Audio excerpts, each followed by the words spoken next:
എന്താന്നറിയില്ല, ഈ കഴിഞ്ഞ കുറച്ച് ദിവസങ്ങളായി നമ്മളെ തേടിയെത്തുന്ന വാർത്തകളൊന്നും സന്തോഷം നിറയ്ക്കുന്നതല്ലേ പലപ്പോഴും. കൊച്ചു കേരളത്തിലെ ചിലരുടെ ശ്രദ്ധ മുഴുവനും പോയ 2 വള്ളികളുടെ ഉടമ എന്ന പേരിൽ അറിയപ്പെടുന്ന ഒരു വാർത്ത അവതാരികയുണ്ട് കേരളത്തിൽ. സാറേ, ഒരു നാടൻ സാധനം ഇവിടേക്ക് കിടന്ന് കറങ്ങുന്നുണ്ട്. അതാ കോട്ടപ്പുറം ജാനകിയായിരിക്കും. അല്ല സാറേ, പുതിയതാണ്, ന്യൂ. ദേശീയ മാധ്യമ അവാർഡുകൾ പ്രഖ്യാപിച്ചു. മാതൃഭൂമി ന്യൂസിലെ സേതുലക്ഷ്മി ഐജിയാണ് മികച്ച വാർത്താ അവതാരിക. ഇവളാള് കൊള്ളാമല്ലോ. ഏതായി കുട്ടി?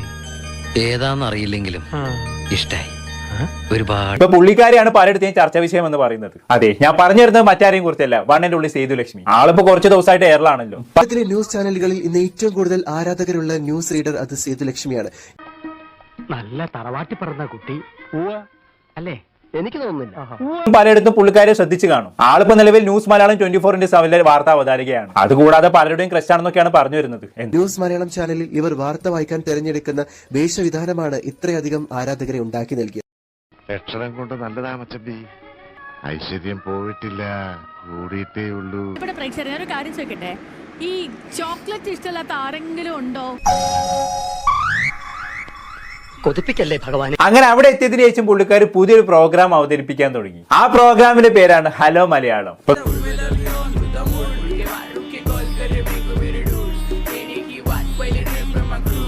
എടാ, നീ ഇങ്ങനെ ചൂഴ്ന്നു നോക്കിയാ പെണ്ണിവിടെ കിടന്ന് പ്രസവിക്കരുതിട്ടാ. ഈ പരിപാടി ഇപ്പൊ അത്യാവശ്യം കയറി കൊടുത്തിന്ന് പറഞ്ഞാൽ മതിയല്ലോ. കൗതുകകരമായ ഒരു കാര്യം ഞാൻ പറയട്ടെ, ഇന്നാണ് പീരിയോഡിക് ടേബിൾ ദിവസം. കൊടുത്താനുള്ള ഒരു കാരണം എന്താണെന്ന് വെച്ചാണെങ്കിൽ സേതുലക്ഷ്മിക്ക് വാർത്ത വായിക്കാനുള്ള കഴിവ് മാത്രമല്ല കേട്ടോ, ആ പരിപാടിക്ക് സേതുലക്ഷ്മി ധരിച്ചു വരുന്ന വസ്ത്രം കൂടിയാണ്. അതൊക്കെ നാട്ടുകാർക്ക് അറിയാവുന്ന കാര്യമല്ല അല്ലേ? Valentine's day.